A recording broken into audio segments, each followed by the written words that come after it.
A lot of credit for St. John's for the way that they ramped up on really both ends of the floor last 12 minutes of the game.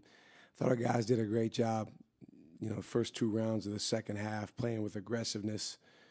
We really, we're getting in the paint quite a bit, making the right decision, defensive end, playing with great aggressiveness, getting our hands on the ball. I thought when we got the 6-point lead, some of our rim decisions really hurt us. Against them, they're going to try to block everything. You got to find the open man. Definitely some possessions we'd love to have back there.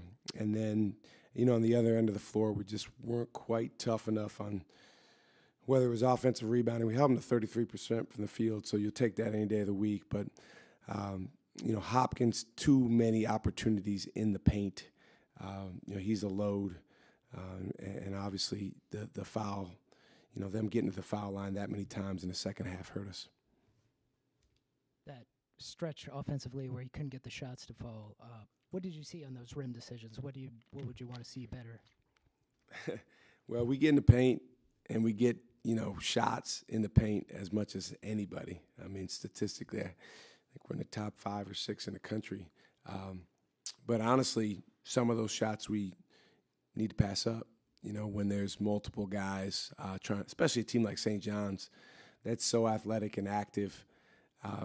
So what you got to do there, Ben, is get to 2 feet, show the ball, find an open teammate, which there were open guys at different times. But it's hard because it's happening very, very fast.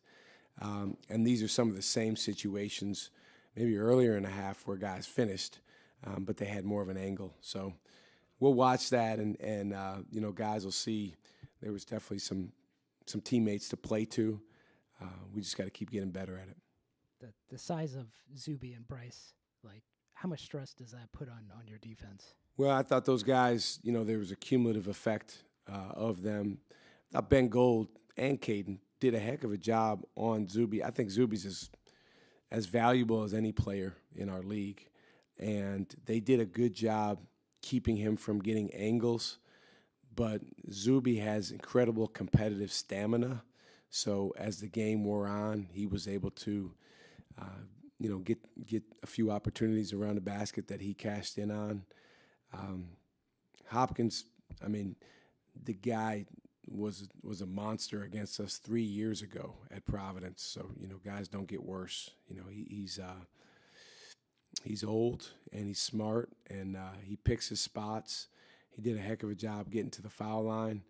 Obviously Royce's foul trouble, hurt in terms of him being able to be as aggressive as we want to be.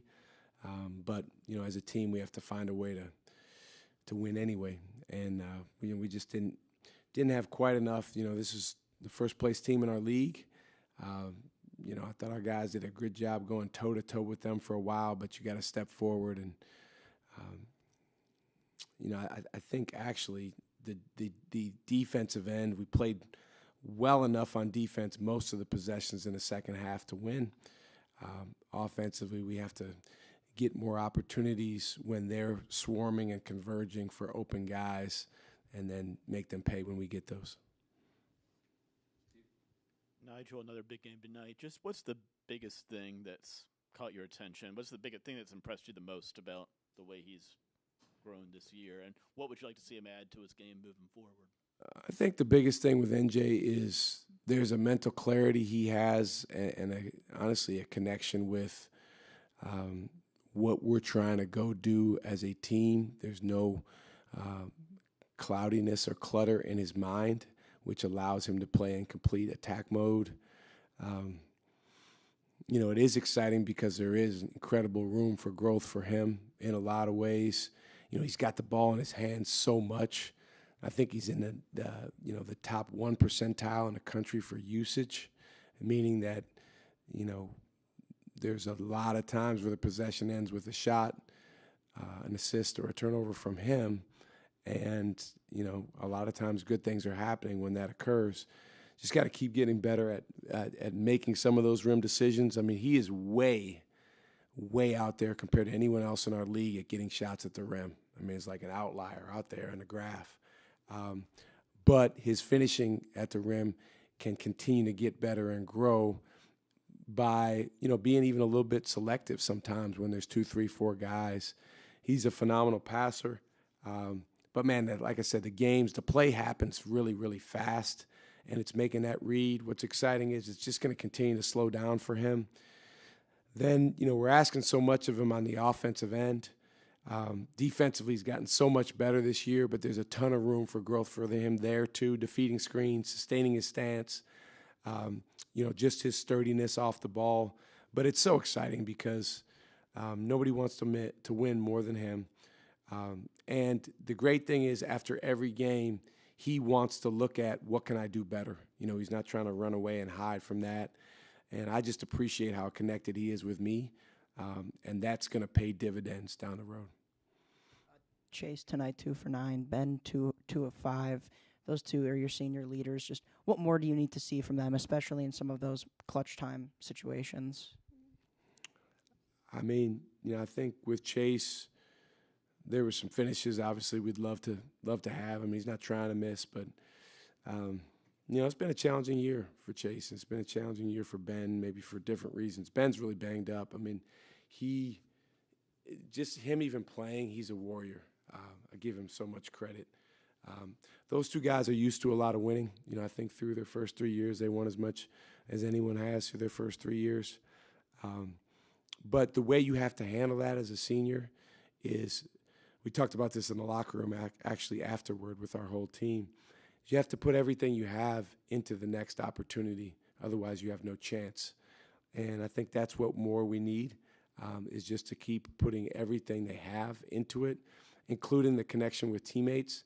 Neither one of those guys is going to be confused with, a 5-star general in terms of leadership. But there are a lot of things those guys can do to make teammates better. Honestly, the stronger voices on our team are younger guys. That's just kind of what's occurred. And sometimes that happens on teams, and that's okay. But what we need from those guys is just to be really, really solid senior older players that make the right decisions on the floor, never get caught by surprise, help our team be organized and be the first team ready. St. John's is one of the best offensive rebounding teams in the country. What was your strategy to keep them off the glass? Yeah, it's hard because, you can practice it. I mean, we practice it all the time. But, it just comes down to the shot goes up. And a lot of times it's when the shot is taken at close range. And then they have a way of muscling their way to the ball and being quicker to the ball. We practice it, we rep it. Honestly, most of the stuff that we did the last couple of days was against our scout team because we had a bunch of guys out, Ben with injury, and then some guys that were sick. But, they got 13. 8 would be a number that we probably can win with. They're going to get some. We got 10.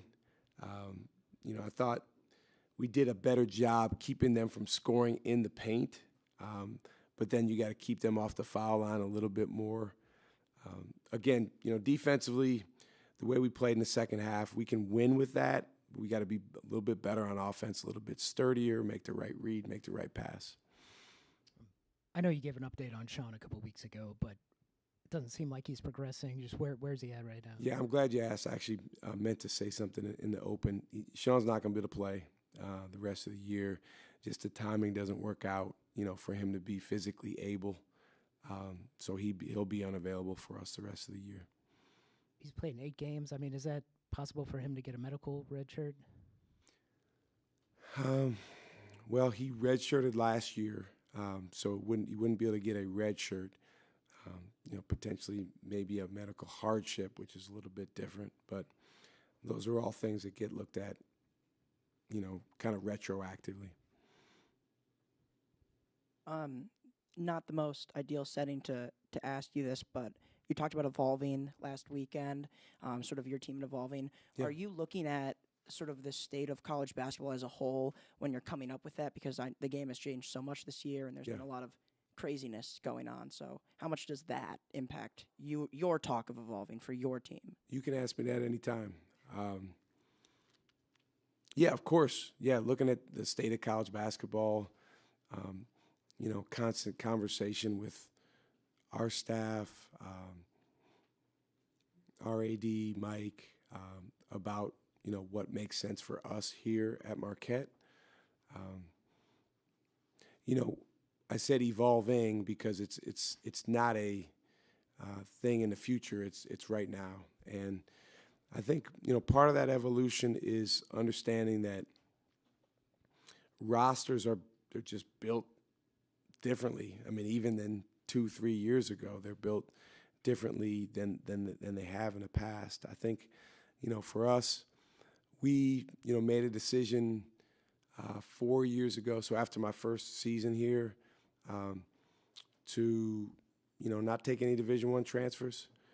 We did that for 4 consecutive years. We certainly, maybe at a later date, you and I can talk about how that went in each of those 4 years. Obviously, it went the worst this year of the 4. And there's always, in retrospect, things you can do and look back, and we never thought Tyler Kolek would be Player of the Year his junior year. We thought he'd be really good. So he ended up being better than we thought. This year, to be 100% honest, we had some older guys we thought, would maybe be able to do more, and for various reasons. We talked about Sean's injury. They haven't. And, the young guys on our team, I think, have really, really stepped forward in a major way. And as we talk about evolving, that's one thing that, as we evolve, does not change is our biggest emphasis is the really talented, high-character young guys on our team, retention of them. That's the most important thing. But then certainly around them, we have to look at what's best for Marquette basketball and our roster. And I'm actually excited about that. I'm excited to see, how we can continue to, improve our team in different ways. And obviously we've got a lot of data, based on this season with the guys that we've had and what we need and who we need to become. Speaking of roster construction, the 3 guys that are redshirting this season, I mean, it's kind of rare in itself. Like, what do you like about that process, and how have you seen those 3 guys specifically take advantage of it? Those guys have been great. I mean, we just got to keep getting them better. Todd's got this thing in the weight room where he weighs them in every Monday. And it's like, if they gain a pound, it's like, that's a good week. And, and they are, and they're making progress.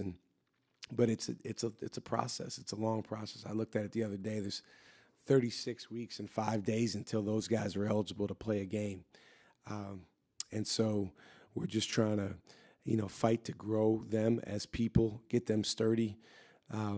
A bunch of them came in around 200 pounds. So we talked about a race to 215. Mike Phillips is included in that too, even though he's redshirting. He's not redshirting. But I'm excited about their future. I mean, each of those guys is different. But you're just trying to get those guys older as they're going through this process, knowing that next year they'll be freshmen. They'll be redshirt freshmen, but they'll be freshmen. And I think the key is you got to have the right people, character-wise, and then you got to have guys that are able to grow and improve. And so they've been really good. Todd's done a heck of a job with them. Our assistant coaches have been really aggressive with getting them better. And I think that, we'll see. I'm excited about their future here at Marquette.